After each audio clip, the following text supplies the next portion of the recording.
നമസ്കാരം പ്രിയമുള്ളവരെ.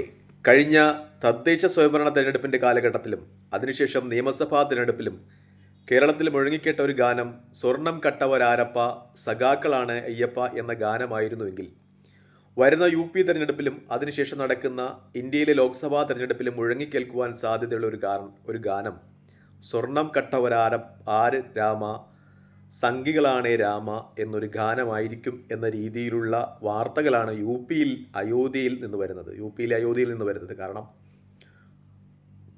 വലിയ രീതിയിലുള്ള തീവട്ടിക്കൊള്ളയാണ് ശ്രീരാമക്ഷേത്രത്തിൽ, അയോധ്യയിൽ ശ്രീരാമൻ്റെ പേരിലുണ്ടായിട്ടുള്ള ക്ഷേത്രത്തിൽ നടന്നത് എന്ന രീതിയിലുള്ള വാർത്തകൾ കഴിഞ്ഞ ദിവസങ്ങളായി മാധ്യമങ്ങൾ പ്രസിദ്ധീകരിക്കുന്നുണ്ട്. എന്തായാലും ശ്രീരാമക്ഷേത്രം അത് നിർമ്മിച്ചത് നെഹ്റുവിൻ്റെ കാലത്തല്ല, അല്ലെങ്കിൽ നെഹ്റുവിൻ്റെ പേരിൽ സംഘികൾ കുറ്റം ചാരിക്കൊടുത്തത്. എന്തായാലും സംഘികളുടെ മാർപ്പാപ്പായ നരേന്ദ്രമോദിയുടെ കാലഘട്ടത്തിലാണ് ശ്രീരാമക്ഷേത്രം നിർമ്മിച്ചത്. അതിനുശേഷം ഇപ്പോൾ ക്ഷേത്രത്തിനുള്ളിൽ നടന്ന കൊള്ളകളൊക്കെയും അതിൽ നേതൃത്വം നൽകിയിരിക്കുന്നത് ഹിന്ദു മഹാസഭയുടെ ഒക്കെ വലിയ നേതാക്കന്മാരാണ്, അവരടങ്ങിയ ട്രസ്റ്റിയാണ് എന്ന രീതിയിലുള്ള മാധ്യമ റിപ്പോർട്ടുകളാണ് പുറത്തു വന്നുകൊണ്ടിരിക്കുന്നത്. എന്തായാലും സംഘപരിവാറിനെ സംബന്ധിച്ച് അടുത്തു വരുന്ന നിയമസഭാ തിരഞ്ഞെടുപ്പിൽ ഈ പ്രശ്നം വലിയ രീതിയിലുള്ള തിരിച്ചടി ഉണ്ടാക്കും എന്ന കാര്യത്തിൽ സംശയമില്ല. കാരണം കാലാകാലങ്ങളായി ഇന്ത്യയിലെ സംഘികൾ പറയുകയും ഇപ്പോൾ പഠിപ്പിക്കുവാൻ ശ്രമിക്കുകയും ചെയ്യുന്നത് ഇന്ത്യയിലെ മുസ്ലിം ഭരണാധികാരികൾ ക്ഷേത്രങ്ങൾ കൊള്ളയടിച്ചു, അവിടെ ഉണ്ടായിരുന്ന വെള്ളിയും സ്വർണവും ഒക്കെ കടത്തിക്കൊണ്ടുപോയെന്നാണ്. പക്ഷേ ചരിത്രം പരിശോധിക്കുമ്പോൾ ഹിന്ദുക്കളും മുസ്ലിങ്ങളുമായ രാജാക്കന്മാർ ക്ഷേത്രങ്ങൾ കൊള്ളയടിച്ചിട്ടുണ്ട് എന്നത് യാഥാർത്ഥ്യമാണ്. പ്രത്യേകിച്ചും ഹർഷൻ പോലെയുള്ള ജമ്മു കാശ്മീരിലെ രാജാക്കന്മാരും ക്ഷേത്രങ്ങൾ ലക്ഷ്യമാക്കി ആക്രമണങ്ങൾ നടത്തിയിരുന്നു. കാരണം ക്ഷേത്രങ്ങൾ എപ്പോഴും വെള്ളിയും സ്വർണവും ഒക്കെ സൂക്ഷിച്ചു വെച്ചിരിക്കുന്ന കേന്ദ്രങ്ങളായിരുന്നു. അതുകൊണ്ട് തന്നെ ഈ സ്വാർത്ഥലാഭം ലക്ഷ്യമാക്കിയുള്ള ഹിന്ദു മുസ്ലിം രാജാക്കന്മാരൊക്കെ ക്ഷേത്രങ്ങൾ ലക്ഷ്യമാക്കിയിരുന്നു എന്നത് യാഥാർത്ഥ്യമാണ്. അത് ഏതെങ്കിലും ഒരു പർട്ടിക്കുലറായ മതത്തിൻ്റെ തലയിൽ കൊണ്ടിടുന്നത് രാഷ്ട്രീയ ലാഭത്തിന് വേണ്ടിയാണ് എന്ന ചില വിമർശനങ്ങൾ അന്നും ഇന്നും എന്നും സംഘപരിവാരത്തിനെതിരെ ഉണ്ടായിരുന്നു എന്നതും യാഥാർത്ഥ്യമാണ്. എന്തായാലും ഇപ്പോൾ ഈ സ്വർണ്ണക്കൊള്ളയുടെയൊക്കെ ആകെ മൊത്തം ഉത്തരവാദിത്വം വിശ്വ ഹിന്ദു പരിഷത്തിൻ്റെ തലയിലേക്ക് പോകുന്നു എന്ന രീതിയിലുള്ള മാധ്യമ റിപ്പോർട്ടുകളാണ് പുറത്തു വരുന്നത്. അതിന് ഏറ്റവും പ്രധാനപ്പെട്ട കാരണം എന്ന് പറയുന്നത് രാമക്ഷേത്രവുമായി ബന്ധപ്പെട്ട് ആ ട്രസ്റ്റിൻ്റെ ജനറൽ സെക്രട്ടറി ചമ്പത് റായിയാണ്. അദ്ദേഹം എന്ന് പറയുന്നത് വിശ്വ ഹിന്ദു പരിഷത്തിൻ്റെ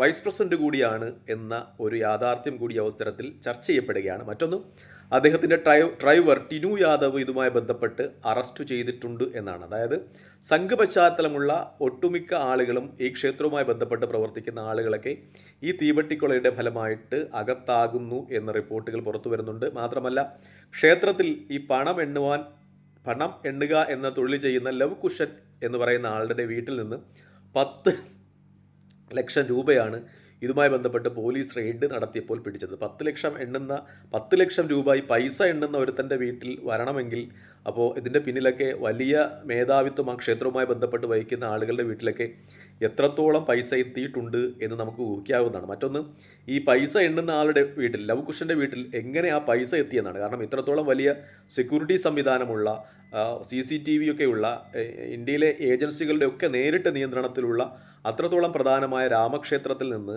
10 ലക്ഷം രൂപ പൈസ എണ്ണുക എന്ന് പറയുന്ന സാധാരണ ജോലി ചെയ്യുന്ന ഒരു ക്ഷേത്രത്തിലെ ജോലിക്കാരൻ്റെ വീട്ടിൽ എത്തുമ്പോൾ അതിന് പിന്നിലെ ആ കൈകൾ, ആ പൈസ കടത്തുന്നതിൻ്റെ പിന്നിലേക്കുള്ള കളികൾ, അതിൻ്റെ ഒക്കെയും ഒരു രൂപം, അത് എവിടം വരെ എത്തും എന്നതിൻ്റെ രൂപവും ഒക്കെ നമുക്ക് വ്യക്തമാണ്. പ്രത്യേകിച്ചും ഉത്തരേന്ത്യക്കാരോട് ഇതൊന്നും പറഞ്ഞിട്ട് കാര്യമില്ല. കാരണം നമുക്കറിയാവുന്നതുപോലെ ഈ അഖ്ലാഖ് എന്ന് പറയുന്ന പാവപ്പെട്ട ഒരുത്തൻ ബീഫ് കൈവശം വെച്ചു എന്നതിൻ്റെ പേരിൽ അടിച്ചു വന്ന ആളുകളാണ്. പക്ഷേ ഈ ഉത്തരേന്ത്യയിലെ മിക്ക മാംസ വ്യാപാരികളും അവർ ഗൾഫ് രാജ്യങ്ങളിലോട്ടും സിംഗപ്പൂരിലുമൊക്കെ ഹലാൽ മാംസം കയറ്റി അയക്കുന്നവരാണ് എന്ന സാമാന്യ തത്വം പോലും അറിയാത്ത രീതിയിൽ സംഘപരിവാരത്തിൻ്റെ മൂട്ടിൽ താങ്ങി നടക്കുന്ന ആളുകളാണ് ഉത്തരേന്ത്യക്കാർ. അവർക്കിനി വിവരം വയ്ക്കുവാൻ ഒരുപാട് സമയമെടുക്കും എന്ന് തന്നെയാണ് ഏറ്റവും പരമപ്രധാനമായ ഒരു യാഥാർത്ഥ്യം. നമ്മൾ ശ്രീരാമക്ഷേത്രത്തെക്കുറിച്ച് ചർച്ച ചെയ്യുകയാണെങ്കിൽ അത് ഇന്ത്യയിൽ BJPയുടെ വളർച്ചയ്ക്ക് അടിസ്ഥാനമിട്ട ഒരു സംഗതിയാണ് രാമക്ഷേത്രവുമായി ബന്ധപ്പെട്ട വിവാദങ്ങൾ. അതുമായി ബന്ധപ്പെട്ട കലാപങ്ങളിലൂടെ രക്തരൂക്ഷമായിട്ടാണ് BJP ഇന്ത്യയിൽ വളർന്നത്. അദ്വാനി നേതൃത്വം നൽകിയ ക്ഷേത്രവുമായി ബന്ധപ്പെട്ട രഥയാത്ര കടന്നുപോയ സ്ഥലങ്ങളിലൊക്കെ എത്ര നിരപരാധികളുടെ ജീവനാണ് അപഹരിക്കപ്പെട്ടത് എന്ന ഒരു യാഥാർത്ഥ്യം നമ്മൾ മനസ്സിലാക്കിയിട്ടുണ്ട്. പക്ഷേ ആ രാമക്ഷേത്രത്തിൽ തന്നെ ബി ജെ പിക്ക് തിരിച്ചടി ഉണ്ടാകുന്നു. ഒരുപക്ഷെ ബി ജെ പി എന്ന് പറയുന്ന രാഷ്ട്രീയ പ്രസ്ഥാനത്തിൻ്റെ രാഷ്ട്രീയ അന്ത്യം അത് രാമക്ഷേത്രത്തിൽ നിന്ന് തുടങ്ങുന്നു എന്ന രീതിയിൽ തന്നെ വാർത്തകളും വിശകലനങ്ങളും ഒക്കെ വരുന്നുണ്ട്. കാരണം ഇന്ത്യയിലെ ഹൈന്ദവ വിശ്വാസികളെ സംബന്ധിച്ച് അവരുടെ ഏറ്റവും തീവ്രമായ ഒരു ആരാധന മൂർത്തിയാണ് രാമൻ. അദ്ദേഹത്തിൻ്റെ സ്വർണം അപഹരിച്ചു എന്നതുമായി ബന്ധപ്പെട്ട വിവാദങ്ങൾ ആ പ്രസ്ഥാനത്തെ എത്രത്തോളം പ്രതിരോധത്തിലാക്കും എന്ന കാര്യങ്ങൾ ചർച്ച ചെയ്യുന്നുണ്ട്. ഈ രാമക്ഷേത്രത്തിൻ്റെ ഒരു ദിവസത്തെ വരുമാനം എന്ന് പറയുന്നത് ഒരു ദിവസം 1,00,000-ലധികം ഭക്തന്മാർ അവിടെ വരുമെന്നാണ് പറയുന്നത്. അങ്ങനെ ഒരു ആൾ 1 രൂപ വെച്ചിട്ടാൽ പോലും 1,00,000 രൂപ ദിവസ വരുമാനം വരും. ഈ ഉത്തരേന്ത്യക്കാരുടെ ഒരു ഭക്തി നമുക്കറിയാം. അവർ 1 രൂപ വെച്ചൊന്നുമല്ല ഇടുന്നത്. ലക്ഷക്കണക്കിന് ടൺ വെള്ളിയും സ്വർണവും ഒക്കെ കൊണ്ടാണ് അവിടെ മറിച്ചിരിക്കുന്നത്. 153 കോടി രൂപ ഒരു വർഷം ഇവിടെ സംഭാവനയായി കിട്ടും എന്നാണ് പറയുന്നത്. സംഭാവനയുടെ മാത്രം കണക്കാണ്. മൊത്തം വരുമാനം ഒരു വർഷം 350 കോടി രൂപ വരും. അതിൽ ഇപ്പോൾ 1,500 കോടി രൂപയാണ് ഈ സംഘപരിവാര പശ്ചാത്തലമുള്ള ആളുകൾ, സംഖ്യകൾ അടിച്ചുമാറ്റി എന്ന വാർത്താ മാധ്യമങ്ങൾ വലിയ പ്രാധാന്യത്തോടുകൂടി തന്നെ ചർച്ച ചെയ്യുന്നത്. CCTV ദൃശ്യങ്ങളൊക്കെ മാറ്റിയിട്ടുണ്ട്. കാരണം CCTV ഉണ്ടെങ്കിലല്ലേ ആളുകളെ പിടിക്കൂ, കള്ളന്മാരെ പിടിക്കൂ. അതുകൊണ്ട് CCTV ഒക്കെയും മാറ്റിയിട്ടുണ്ട്. ദൃശ്യങ്ങളൊന്നും ലഭ്യമല്ല.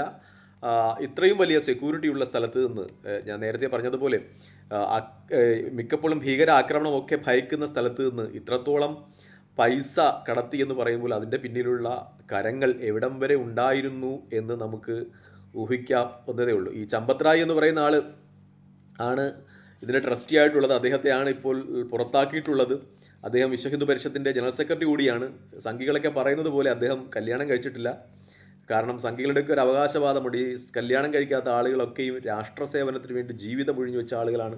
അവർക്ക് മാത്രമേ രാജ്യസ്നേഹമുള്ളൂ. കല്യാണം കഴിച്ച ആളുകളൊക്കെയാണ് കുഴപ്പം എന്നാണ് പറയുന്നത്. പക്ഷേ കല്യാണം കഴിക്കാത്ത ചമ്പത് റായിയാണ് ഇപ്പോൾ അവിടെ നിന്ന് ഇങ്ങനെ കോടികൾ കട്ടുകൊണ്ട് പോയത് എന്ന രീതിയിലുള്ള വാർത്തകളൊക്കെ പുറത്തു വരുന്നത്. പ്രത്യേകിച്ചും ഇത് ബ്രിജ്ഭൂഷൺ മിശ്ര, നേരത്തെ BJPയുടെ MP ആയിരുന്ന, പിന്നീട് ഈ ഗുസ്തി താരങ്ങളുമായിട്ട് ബന്ധപ്പെട്ട ലൈംഗിക വിവാദത്തിലൊക്കെ പുറത്താക്കപ്പെട്ട, BJPയിൽ നിന്ന് പുറത്താക്കപ്പെട്ട വ്യക്തിത്വമാണ് ഈ കേസുമായി ബന്ധപ്പെട്ട ചില വിവരങ്ങളൊക്കെ പുറത്തുവിടുന്നത് എന്ന ഒരു യാഥാർത്ഥ്യം കൂടിയുണ്ട്. എന്തായാലും BJPയെ സംബന്ധിച്ച് ഒട്ടും അനുകൂലമായ സമയമല്ല ഇതെന്ന് പറയാം. കാരണം ഇന്ന് BJPയുടെ ഏറ്റവും വലിയ പാദസേവകനായ നമ്മുടെ മറുനാടൻ ഷാജൻസ്കറിയും ഇതുമായി ബന്ധപ്പെട്ടൊരു വീഡിയോ ചെയ്യുന്നുണ്ട്. അദ്ദേഹം പറയുന്നുണ്ട്, ഈ ഇന്ത്യയിലെ മിക്ക ഗവർണർമാരും ഇപ്പോൾ അവർക്ക് ഏതെങ്കിലും സർക്കാരുകൾ അവതരിപ്പിക്കുന്ന ബില്ല് ഒപ്പിടുവാൻ പോലും കോടികൾ കൈപ്പറ്റുന്നു എന്ന വാർത്ത, കോടികൾ കൈക്കൂലിയായിട്ട് ഗവർണർമാർ ചോദിക്കുന്നു എന്ന വാർത്ത ഇന്ന് ഷാജൻസ്കറി റിപ്പോർട്ട് ചെയ്യുന്നുണ്ട്. ഗവർണർമാരെയൊക്കെ നമുക്കറിയാം, അവരൊക്കെയും ഇപ്പോഴുള്ള ഗവർണർമാരൊക്കെയും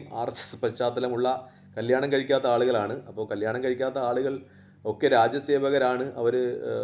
അവരിൽ നിന്ന് ഒരു അപകടവും ഉണ്ടാകില്ല, കൈക്കൂലി വാങ്ങിക്കില്ല എന്നൊക്കെയുള്ള സംഘികളുടെ അവകാശവാദം അത് ഒട്ടും ശരിയല്ല എന്നാണ് എനിക്ക് പറയാനുള്ളത്. എന്തായാലും വലിയ രീതിയിലുള്ള അപവാദങ്ങൾ BJP അവസരത്തിൽ നേരിടുന്നുണ്ട്. മധ്യപ്രദേശിൽ നിന്ന് മറ്റൊരു ആരോപണം വരുന്നുണ്ട്. മുഖ്യമന്ത്രിയുടെ ബന്ധുക്കളും മുഖ്യമന്ത്രിയും ഒക്കെ നിർണായകമായ നിർമ്മാണ പ്രവർത്തനങ്ങൾ നടക്കുന്ന സ്ഥലങ്ങളിൽ റിയൽ എസ്റ്റേറ്റ് നടത്തുക എന്ന ഉദ്ദേശത്തോടു കൂടി കോടിക്കണക്കിന് രൂപയ്ക്ക് വസ്തുവകകൾ വാങ്ങിച്ചിട്ടു. അതായത് ഉജ്ജയിനി പോലെയുള്ള തന്ത്രപ്രധാനമായ ഭക്തി കേന്ദ്രങ്ങൾ, ക്ഷേത്രങ്ങൾ നിലനിൽക്കുന്ന സ്ഥലങ്ങളിൽ അവിടെ നിർമ്മാണ പ്രവർത്തനങ്ങളൊക്കെ നടക്കുകയാണ്. അപ്പോൾ നിർമ്മാണ പ്രവർത്തനം നടക്കുമ്പോൾ തീർച്ചയായിട്ടും അവിടെ വസ്തുക്കൾക്ക് വില കൂടുമെന്ന് അറിഞ്ഞുകൊണ്ട് തന്നെ നേരത്തെ അവിടെ വസ്തുക്കളൊക്കെ വാങ്ങിച്ച് കൂട്ടിയിട്ടുണ്ട് എന്ന ചില റിപ്പോർട്ടുകളും പുറത്തു വരികയാണ്. BJPയെ സംബന്ധിച്ച് ഭക്തിയും ഈ രാമനും കൃഷ്ണനും ഒക്കെയും ഒരു ബിസിനസ്സിൻ്റെ ആവശ്യമെന്ന രീതിയിലേക്ക് പോയിട്ടുണ്ടോ എന്ന ഒരു കാര്യം ഇപ്പോൾ ചർച്ച ചെയ്യപ്പെടുന്നുണ്ട് ഉത്തരേന്ത്യയിൽ ആകമാനം എന്നതാണ് പ്രധാനപ്പെട്ട വാർത്ത.